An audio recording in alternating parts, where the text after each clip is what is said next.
Hello అండి, నేను doctor Rakesh Bikasani, consultant orthopaedic surgeon, Ramadevi hospital. ఈరోజు మనం ప్లాంటార్ ఫేషియాటిస్ గురించి తెలుసుకుందాం. ప్రతిరోజు మా ఓపీడీలో కనీసం 2 నుంచి 3 పేషెంట్స్ వస్తారు. సార్, కాలు మొడంలో మాకు నొప్పి వస్తుంది, పొద్దున్నే నిద్ర లేచి నేల మీద కాలు పెట్టగానే మొడంలో విపరీతమైన నొప్పి వస్తుందని మా దగ్గరకు వచ్చి చెప్తుంటారు. దీనికి కారణాలు మెయిన్ రీజన్ ఏదంటే ప్లాంటార్ ఫేషియాటిస్ అంటాం.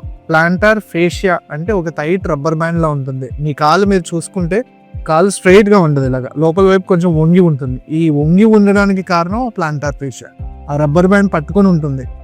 కొన్ని కారణాలు, చాలా కారణాలు ఉంటాయి. ఎలా అంటే అతి బరువు ఉండటం, థైరాయిడ్ కండిషన్ ఉండటం. మనం జనరల్గా ఇండియాలో ఏంటంటే కాళ్ళకి చెప్పులు లేకుండా ఎక్కువ తిరుగుతూ ఉంటాం. పొలాల్లో తిరగడం కానీ, ఇంటి చుట్టూ తిరగడం కానీ, ఇలా చెప్పులు లేకుండా ఎక్కువ తిరగడం వల్ల కింద పాదాలు కొంచెం మందపడిపోయి ఈ ప్లాంటార్ ఫేషియా అనేది కొంచెం వాస్తుంది.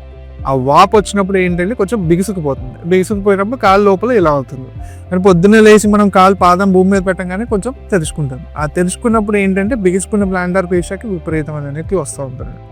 మరి దీనికి ట్రీట్మెంట్ ఎలా అంటే ఇది చాలా సింపుల్ అండి. ఫస్ట్ మనం ఏంటంటే పొద్దున్నే లేవగానే కాళ్ళకి కొంచెం మసాజ్ చేసుకోవటం. ఆ ప్లాంటార్ ఫేషియాని మనం కొంచెం స్ట్రెచ్ చేసుకునే ఎక్సర్సైజ్ ఉంటాయి. ఫిజియోథెరపీ వాళ్ళ దగ్గరికి వెళ్తే వాళ్ళు మంచిగా నేర్పిస్తారు మీకు.